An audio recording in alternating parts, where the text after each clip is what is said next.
Otep, cher Kamit, je vais parler avec vous aujourd'hui une fois de plus de l'alimentation chez le mystique. Vous savez, la plupart des peuples africains, la plupart des peuples qu'on va retrouver aussi, que ce soit en Asie, en Afrique, un peu partout dans le monde, la plupart des peuples ont longtemps été programmés au niveau de l'alimentation. On les a fait comprendre que manger les fast-food c'est bien, boire tous les jus que vous allez voir dans les magasins c'est bien. D'ailleurs même on écrit sur ça, riche en calories, riche en vitamine E, riche en vitamine D, riche en calcium, et ainsi de suite. Dans la Bible même, on va vous dire que tout ce que Dieu a créé est bon. Voilà. Et que ce soit certains pasteurs, certains hommes d'église, ils vont plutôt encourager de manger tout. De manger tout ce qu'ils veulent, de tous les animaux qu'ils veulent, voilà. Or, au niveau mystique, donc si vous voulez réellement vous engager dans la spiritualité, si vous voulez développer vos capacités spirituelles, vos capacités mystiques, il est réellement important de faire attention à ce que vous mangez. Voilà, parce que votre corps va réagir en fonction de ce que vous mangez. Vous avez dans votre corps des centres énergétiques. Et ces centres énergétiques sont liés à des organes. Et ces organes et ces centres énergétiques ensemble travaillent. Et s'il y a équilibre, s'il y a harmonie, alors vous aurez un taux vibratoire correspondant. Le fait donc de manger de n'importe quoi, vous allez vivre n'importe comment, vous aurez une vibration assez basse et vous allez vivre l'expérience de n'importe qui. Quand vous contrôlez votre alimentation, vous aurez d'abord une bonne santé, une longévité, et ensuite une fréquence vibratoire intéressante. Certains aliments sont même interdits sont déconseillés pour la plupart des humains. Comme par exemple, j'ai déjà parlé, la viande du porc. Vous avez également, en ce qui concerne les viandes, la viande du porc et certaines autres viandes rouges sont vraiment déconseillées. Si vous voulez manger de la viande, vous pouvez manger du poulet, de la viande blanche, c'est assez léger. Et en ce qui concerne les fruits de mer, voilà, donc ce qui vient de l'eau, les crevettes, on va les éviter parce qu'on souvent c'est les cafards de l'eau, donc les crevettes ça mange n'importe quoi. Le maquereau, on va l'éviter aussi. Vous voyez quand vous coupez le maquereau là, le sang est rouge, c'est bizarre. Et les poissons ils ont les poissons sans écailles. Donc comme les sciules, les mâchoirons, les catfish, tout ça. On va aussi les éviter. Pourquoi? Parce que voilà, c'est lié à certaines divinités, c'est lié à certains esprits. Et si vous en mangez, ça va créer un dysfonctionnement dans votre corps énergétique. Et cela va influencer négativement vos chakras. Alors, en tant qu'initié, les fast-food, vous devez faire très attention avec les fast-food, vous devez faire également très attention avec les produits ils ont surgelé, les trucs conservés longtemps. Parce que dans ça, il y a des éléments assez toxiques qui vont créer un dysfonctionnement au niveau de vos centres énergétiques. Donc, si vous voulez réellement vous engager dans une voie spirituelle qui va vous aider à vous transformer, il faudrait que voilà, vous fassiez attention à ce que vous mangez, mais également aussi à ce que vous buvez. Voilà, la plupart des gens vont passer le temps à boire des boissons gazeuses. Le matin, vous êtes dans le jus. À midi, vous êtes dans le jus gazeux. Je ne vais pas prononcer pour ne pas faire de publicité. Vous les connaissez tous ces jus gazeux qu'on vend partout, là, sucrés gazeux là, voilà, dans les magasins. Donc, il y a les conséquences au niveau de la santé. Parce qu'on sait que le sucre déjà, ça baisse le taux vibratoire. Et ça accélère la multiplication des bactéries dans le corps. Donc, si vous en consommez trop, vous pouvez avoir le diabète. Et le diabète, déjà, vous connaissez les conséquences. Si vous êtes diabétique, travailler l'énergie sexuelle, ça sera très compliqué. Parce que ça va créer d'abord l'éjaculation précoce, après l'impuissance. Donc, si ça ne se lève plus, comment vous allez travailler l'énergie sexuelle? Donc, c'est les points sur lesquels vous devez méditer. Que ce soit que vous soyez engagé dans une voie spirituelle ou non, faites-le déjà, contrôlez déjà ces points-là. Parce que si vous ne le contrôlez pas, ça va vous coûter très cher. Voilà, beaucoup en font une erreur, beaucoup négligent cela. Mais plus tard, quand ils sont malades, plus tard, quand ils sont la cible le plus des attaques spirituelles parce que, comme je l'ai dit, ça facilite les attaques spirituelles. Si vous avez généralement les attaques spirituelles, genre repas de nuit, couche de nuit, faites l'expérience tard la nuit, vous ouvrez une boîte canette là avec un jus, voilà, vous ouvrez ça, vous buvez, voilà, et puis vous sautez sur le lit, vous verrez les conséquences.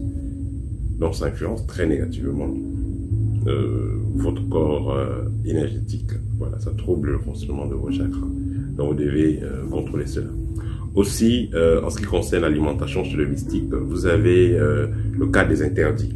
Dans certaines lignées, dans certains villages, dans certaines grandes familles, on va vous dire on ne mange pas la tortue, on ne mange pas les animaux qui ont les longues oreilles, on ne mange pas les animaux à cornes, ainsi de suite. C'est parce que les ancêtres de cette lignée-là avaient fait des alliances avec des esprits liés à ces animaux-là. Ce qui fait que si vous êtes descendant de la lignée, vous avez déjà des avantages liés à cela. Mais cependant, si vous violez les interdits, ces avantages sont rompus. Comme par exemple, on va dire dans la lignée X, c'est difficile que les gens se noient dans l'eau. Donc même si l'enfant ne sait pas nager, il ne va pas se noyer parce que les ancêtres ont fait des accords avec certaines entités de l'eau. Celui-là, s'il mange dans les mâchoires, il mange certains poissons, il rompt l'alliance et voilà, en cas de problème à l'eau, il sera, voilà, il ne s'en sortira pas. Voilà, donc c'est ainsi, il y a plusieurs interdits. Dans certaines familles, on ne doit pas manger la tortue. Dans certaines familles, on ne doit pas manger le serpent. Par exemple, les familles où il y a les jumeaux, on ne mange pas le serpent. On ne mange pas le serpent. Parce que justement, on va vous dire que les jumeaux sont liés au serpent. Voilà, et les serpents, dans certaines cultures, ce sont des divinités, comme par exemple chez les Béninois, avec une divinité qui a la forme de serpent. Voilà. Donc, il faudra faire très attention à ces interdits-là. Et pour finir, il y a des interdits qui sont liés à des pouvoirs directs. C'est-à-dire que quelqu'un vient de prendre voilà, un poste, quelqu'un vient de faire une protection spirituelle particulière. On interdit de manger certains aliments. On peut lui dire, par exemple, d'éviter de manger les animaux de ferme. Il n'a pas mangé les poulets de ferme, il n'a pas mangé, je sais pas, les porcs de ferme. Tout ça, on lui demande d'éviter les animaux de ferme par rapport à la protection qu'il a fait. Donc, c'est les différents interdits alimentaires chez le Kamite. Et il faudra, il est important de respecter ces interdits alimentaires-là pour ne pas enfreindre à certains contrats, à certaines alliances. Il y a des cas où vous verrez, par exemple, certains gens vont vous dire qu'ils mangent le chat, hein, ils mangent le chien parce que je dois les protéger contre les sorciers. Non. Le chat peut vous protéger contre certaines catégories de sorciers, ainsi de suite qu'avec le chien. Mais le problème aussi, c'est que ce que je ne sais pas, quand on dit celui qui a mangé le chat pour son côté, ça veut dire qu'on a pris un chat, on l'a tué ce chat selon certains rites, et on a mis certains ingrédients mystiques à l'intérieur. Pareil avec le chien, on a mis certains éléments mystiques à l'intérieur. Vous avez par exemple aussi chez les Bassa, il y a un rite qu'on fait, et même dans cette zone du sud aussi, avec le pistache. On prend le pistache, on prépare, on met des écorces, on met des choses là. Et si un enfant a la sorcellerie, un truc dans le corps bizarre, on demande à l'enfant de manger. Et quand un enfant qui est sorcier, quand on lui demande de manger, il refuse de manger, on le chicote pendant qu'il mange. Et dès qu'il a mangé, ça neutralise ce qu'il a dans le corps.